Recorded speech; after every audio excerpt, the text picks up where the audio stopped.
그날 국제산업 컨퍼런스 현장은 예상치 못한 한 발표로 얼어붙었습니다. 수십 개국에서 온 대표단과 기술자들, 수백 명의 언론인들, 그리고 냉정한 시선으로 경쟁을 지켜보던 글로벌 기업의 실무자들조차도 잠시 말을 잃었습니다. 누구도 예상하지 못했던 방향, 누구도 준비하지 못했던 결과였기 때문이죠. 아무도 그 발표의 중심에 서게 될 이름이 처음부터 주목받던 인물이 아니었다는 사실은 더욱 놀라웠습니다. 무대에 섰던 사람은 화려한 수식어도, 유명한 경력도, 대규모 조직의 간판도 없었습니다. 하지만 그는 조용히 단 하나의 문장을 꺼냈고 그 순간부터 판이 바뀌기 시작했습니다. 그의 말은 숫자가 아니었고 기술 사양도 아니었고 경쟁을 자극하는 언변도 아니었습니다. 그저 묵묵히 쌓아올린 시간, 누군가는 쉽게 지나쳤던 작은 신념들이 모여 만든 한 문장이었습니다. 어쩌면 모두가 간과했을지도 모릅니다. 가장 단단한 설계는 도면 위에 있는 것이 아니라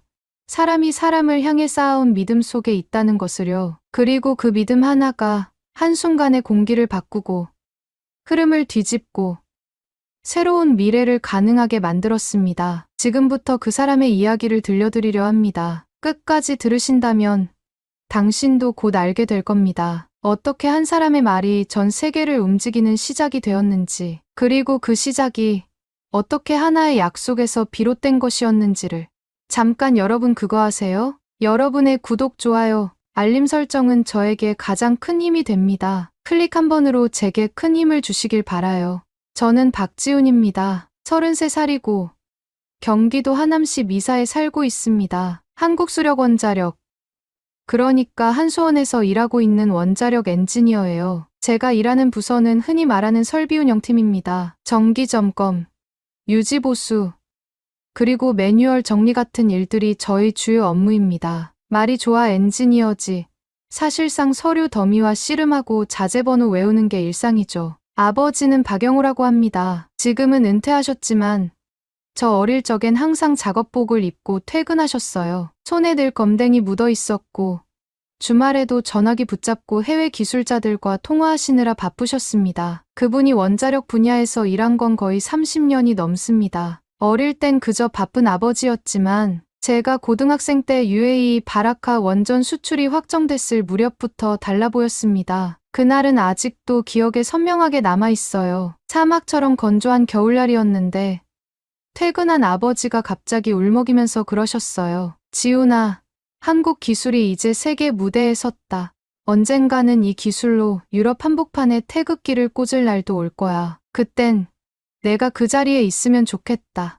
아버지는 그렇게 말하고 제 어깨를 툭툭 두드리셨습니다. 저는 웃으면서 저는 글렀어요. 물리도 어렵고 수학도 영 재미없어요라고 대꾸했는데 그 말이 왜 그렇게 오랫동안 마음에 남았을까요? 결국 저는 아버지의 길을 따라 원자력공학과에 진학했습니다. 성적이 썩 좋지도 않았고 대학원에 진학하지도 않았습니다. 졸업 후엔 다행히 한수원에 들어갔지만 제 자리는 어디까지나 현장 외곽이었습니다. 누군가는 기술 개발의 중심에서 논문을 쓰고 프로젝트를 리드하지만 저는 그저 팀에서 빠진 공란을 메우는 존재였습니다. 회의에서는 늘 뒷자리, 발언을 해도 묻히기 일쑤였고 외부 미팅은 늘 선배들의 몫이었습니다. 처음 몇 년은 괜찮았습니다. 사회생활이란 다 그런 거겠지 싶었고 조직이라는 울타리 안에서 평범하게 사는 것도 나쁘지 않다고 생각했거든요.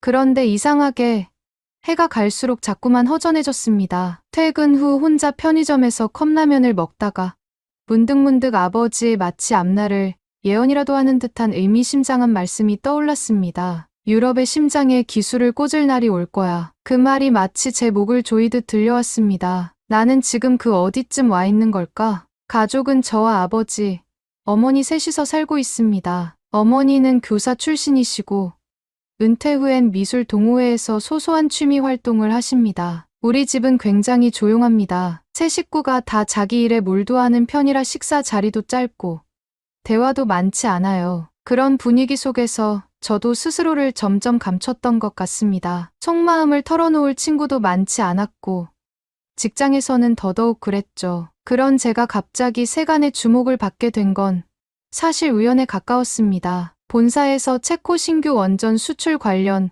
내부 공모전을 연다는 메일이 하나 도착했는데 별 기대 없이 제안을 하나 제출했어요. 현지 기술자와 협력할 수 있는 유지보수 매뉴얼 표준안 같은 아이디어였는데 그게 뽑힌 겁니다. 당첨이라기보다 경쟁자가 별로 없었던 것 같기도 해요. 현장 파견이라 꺼려하는 직원이 많았거든요. 그렇게 저는 체코 프라하로 출장을 가게 되었습니다. 제 인생에서 처음으로 유럽 땅을 밟는 순간이기도 했고 동시에 제가 원전 기술자라는 정체성을 다시 마주하게 되는 시간이기도 했습니다. 하지만 그건 결코 설레기만 한 여행이 아니었습니다. 오히려 그곳에서 저는 아버지가 말하던 심장이 얼마나 단단하고 차가운지 뼛속 깊이 느끼게 됩니다. 그 이야기는 다음에 계속 말씀드릴게요. 왜냐하면 정말 그때부터가 본격적인 시작이었으니까요. 체코 프라하에 도착했을 때 가장 먼저 느낀 건 공기가 다르다는 것이었습니다. 단순히 기후 때문만은 아니었습니다. 마치 도시 전체가 수백 년의 세월을 관통해 살아남은 석조 건물들처럼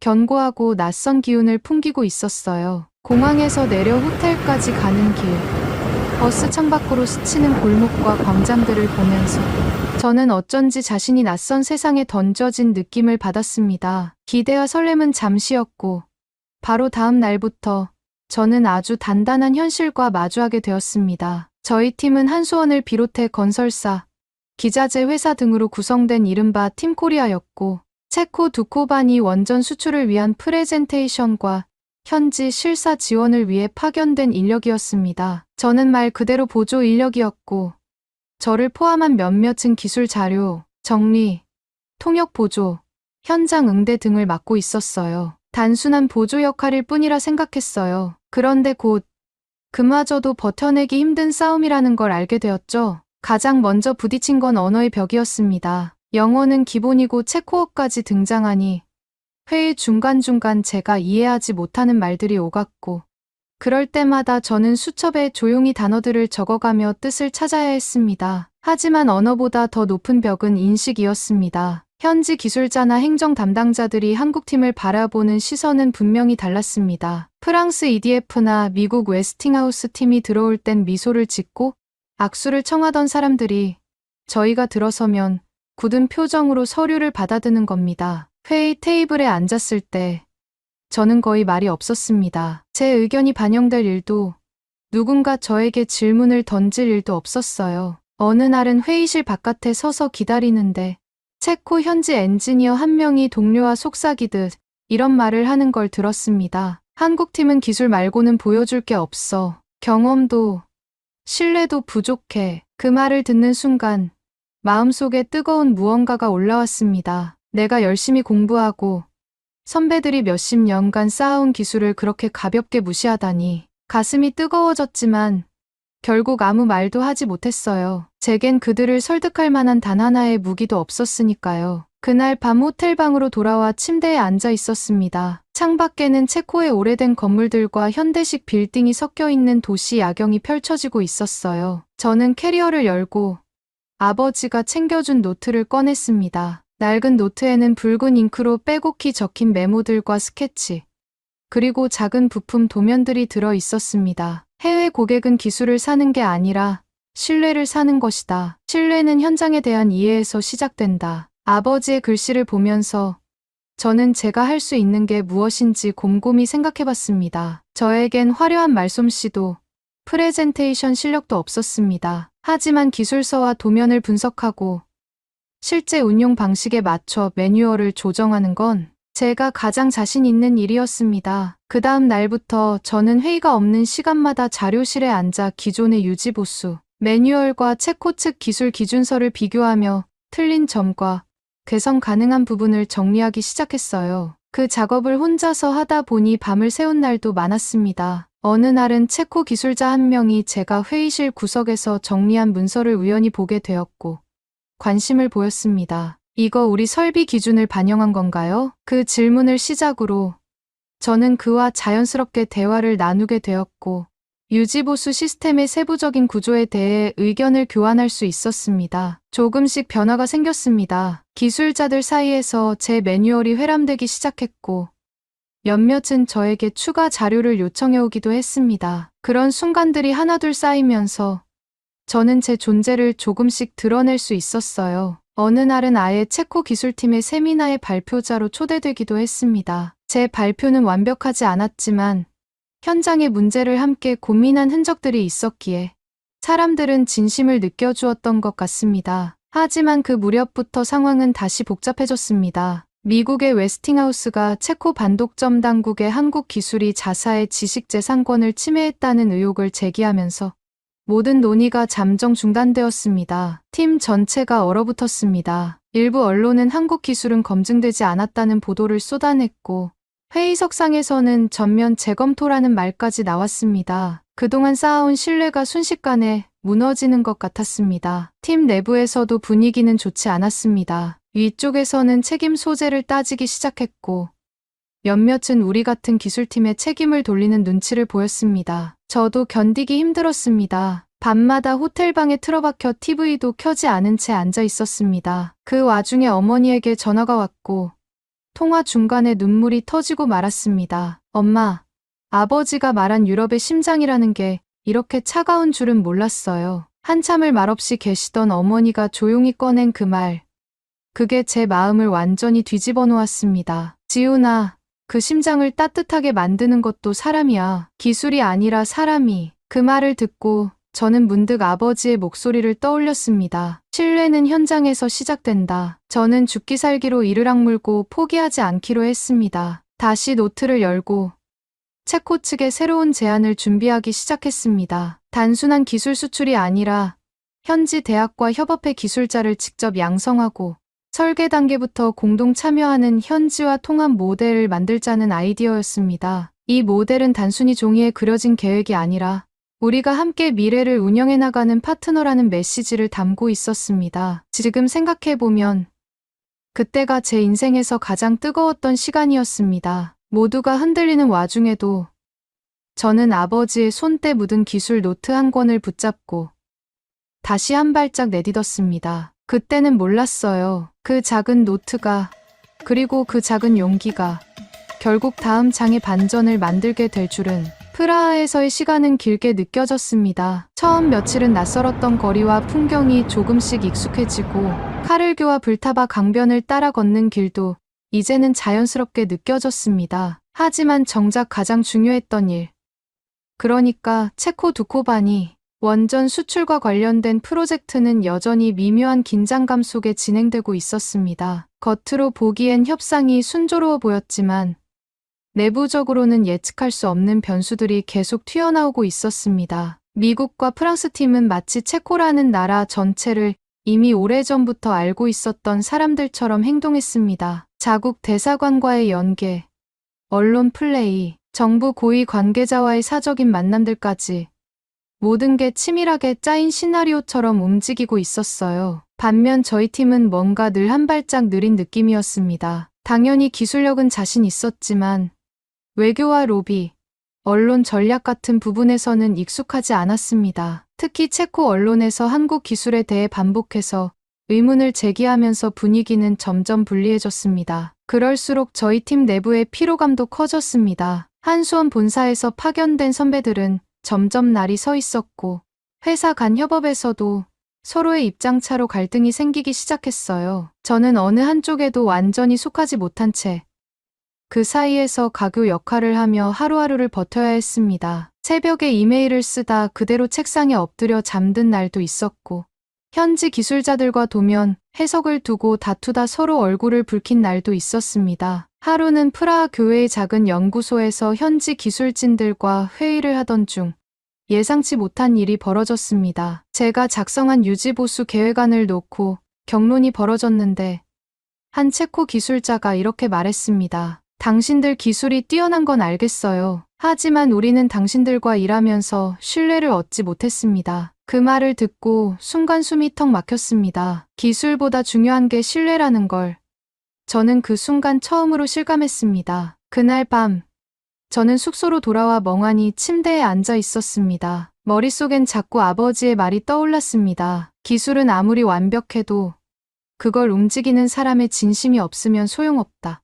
아버지는 늘 그렇게 말씀하셨습니다. 현장에서는 기술자 한 사람의 태도가 전체 시스템의 신뢰로 이어진다고요. 저는 그 말을 듣고 자랐지만 그것이 체코라는 낯선 땅에서, 그것도 국제 정치와 외교가 얽힌 거대한 사업 속에서도 유효할 줄은 몰랐습니다. 그래서 저는 생각을 바꾸기로 했습니다. 단순히 기술적 설득만이 아닌 사람 사이의 공감부터 시작하자고요. 그 다음 날 회의에서 저는 처음으로 기술 자료 외의 이야기를 꺼냈습니다. 저희는 이 프로젝트를 단순히 수출이라고 생각하지 않습니다. 앞으로 수십 년간 함께 운영하고 관리해 나갈 동반자라고 믿습니다. 통역을 거쳐 전달된 그 말에 회의실이 조용해졌습니다. 체코 측 한 관계자가 저를 빤히 바라보며 고개를 끄덕였습니다. 그날 이후 제 자리는 조금씩 달라지기 시작했습니다. 하지만 상황은 곧 또다시 급변했습니다. 미국 웨스팅하우스가 체코 반독점 사무소에 이의를 제기한 겁니다. 한국형 원전 기술이 자사의 특허를 침해했다는 주장이었습니다. 이 소식이 전해지자마자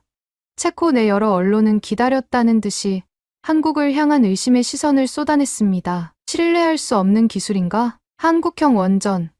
알고 보니 모방인가? 기사 제목만 봐도 속이 울렁거릴 정도였습니다. 본사에서도 긴급 대응팀이 꾸려졌고 저희 실무팀은 일제히 비상근무 체제에 들어갔습니다. 회의에 참석한 고위 관계자들은 무겁게 입을 닫았고 저희 팀 내부에서도 불안감이 감돌았습니다. 가장 큰 문제는 한국형 원전이 그동안 보여준 기술적 성과조차 부정당할 수 있다는 점이었습니다. 기술은 결국 데이터와 수치로 증명되지만 신뢰는 단 한 번의 의혹으로 무너질 수 있다는 걸 모두가 알고 있었어요. 그 와중에 저는 다시 노트를 펼쳤습니다. 아버지가 수십 년간 현장에서 기록해온 기술 정리 노트였어요. 그 안에는 단순한 도면이나 설계 외에도 협력국 기술자들과 나눈 대화의 기록, 문제 발생 시의 대응 방식, 그리고 가장 중요한 사람에 대한 메모들이 있었습니다. 협력국 기술자들은 절대로 상하관계로 대해선 안 된다. 함께 문제를 해결하는 파트너로 접근해야 한다. 언어보다 표정이 먼저다. 아무리 말이 안 통해도 진심은 먼저 도착한다. 그 문장들을 읽고 있자니 마음이 뜨거워졌습니다. 그동안 제가 고민하고 실천하려 했던 것들이 틀리지 않았다는 확신이 들었고, 동시에 지금 우리 팀이 필요한 건 바로 이런 방향이라는 생각이 들었습니다. 저는 조용히 프레젠테이션 자료를 다시 만들기 시작했습니다. 이번엔 기존 설계서나 기술 자료가 아니라 체코 현지 기술 인력 양성을 위한 장기 협력 모델, 그리고 체코 대학과의 공동 연구 협약까지 포함한 현지화 기반 제안서를 중심으로 구상했습니다. 프레젠테이션 제목은 단순했습니다. 기술이 아니라 함께 걷는 시간입니다. 이 자료를 본 팀장님이 처음엔 한참을 말없이 읽으시더니 제게 이렇게 말하셨습니다. 지훈 씨, 이건 단순히 기술 제안이 아니라 신뢰 제안이네요. 그 말 한마디에 저는 처음으로 무언가 해냈다는 실감을 얻을 수 있었습니다. 그 제안서가 실제로 채택될지는 그때까지만 해도 알 수 없었습니다. 하지만 분명했던 건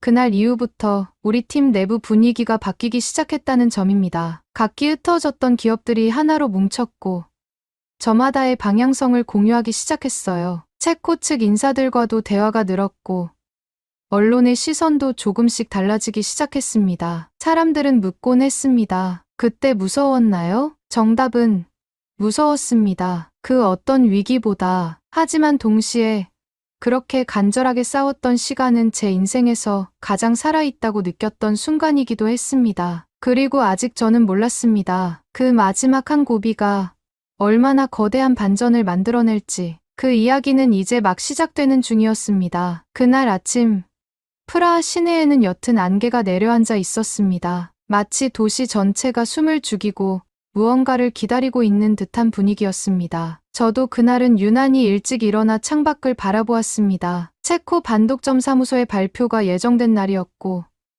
지난 몇 달간 저희 팀이 쏟아부은 모든 시간과 노력, 그리고 감정이 그 한순간에 갈리게 되는 날이기도 했습니다. 아무도 그 결과를 예측할 수 없었어요. 저희는 할 수 있는 건 다 했습니다. 기술적 근거 자료, 현지화 전략, 협력 제안서, 대학과의 공동연구 협약 초안까지. 때로는 잠을 줄여가며, 때로는 의견 충돌을 견디며, 정말 매일을 버티듯 살아왔습니다. 회의장으로 향하는 길, 저희 팀 차량 안은 조용했습니다. 누군가는 눈을 감고 있었고, 누군가는 핸드폰으로 마지막 뉴스 속보를 확인하고 있었어요. 저는 그냥 손에 쥐고 있던 아버지의 노트를 조용히 다시 펼쳐보았습니다. 거기에는 이런 문장이 적혀 있었습니다. 기술은 전달되는 것이 아니라 이해되고 함께 운용되어야 완성된다. 회의실에 도착했을 때 예상보다 많은 취재진과 정부 관계자들이 와 있었습니다. 긴 테이블 위에는 각국 대표팀의 이름표가 놓여 있었고, 저희 팀 코리아의 자리는 중앙이 아닌 측면 쪽이었습니다. 자리의 위치가 중요한 건 아니었지만 이상하게 마음 한구석이 조용히 무너지는 느낌이었습니다. 발표가 시작되었고 체코 정부 고위 관계자가 단상에 올라 결과를 읽어나갔습니다. 미국 웨스팅하우스에 의해 제기는 기각 프랑스 EDF의 공동입찰하는 불수용, 그리고 최종 우선협상 대상자로 대한민국 팀 코리아 선정. 그 순간 회의실 안은 정적이 흘렀습니다. 일부는 박수를 쳤고 몇몇은 탄식을 내뱉었습니다. 저는 순간 귀를 의심했어요. 정말 우리가? 머릿속이 하얘졌습니다. 팀장님이 제 어깨를 두드리며 말하셨습니다. 지훈 씨, 해냈어요. 진짜로 해냈습니다. 그제야 실감이 났습니다. 정말로 된 거구나. 프라하 하늘 아래에서 아버지가 바라던 유럽의 심장 한가운데서 제가 그 약속을 지켜낸 것이었습니다. 회의가 끝나고 밖으로 나오는 순간 프라하의 안개는 거의 다 걷혀 있었습니다. 햇빛이 건물 옥상 위로 부서지고 있었고 그 빛 속에서 기자들이 쏟아지는 질문을 퍼부었습니다. 그 사이에서 저는 조용히 휴대폰을 꺼내 아버지에게 전화를 걸었습니다. 영상통화 화면 너머로 보이는 아버지의 얼굴은 여전히 익숙하고 또 다정했습니다. 아버지, 이제 말씀하셨던 그 약속, 제가 지켰어요. 아버지는 한참 말을 잇지 못하시다가 천천히 고개를 끄덕이셨습니다. 그래, 지훈아, 너는 기술을 수출한 게 아니라 한국의 믿음을 수출한 거야. 그 말에 저는 울컥했습니다. 말이 나오지 않았습니다. 아버지 역시 말없이 고개만 끄덕이셨습니다. 수화기 너머로 짧은 정적이 흐르고 그 뒤로 어머니의 밥은 먹었니? 하는 목소리가 들려왔을 땐 저도 모르게 웃음이 났습니다. 그날 밤 저희 팀은 작게 축하 자리를 마련했습니다. 어느새 서로에게 말도 놓게 된 동료들과 건배를 하고 그동안 하지 못했던 진심 어린 이야기를 나눴습니다. 한 선배는 조용히 술잔을 들며 말했습니다. 처음엔 솔직히 내가 무리일 줄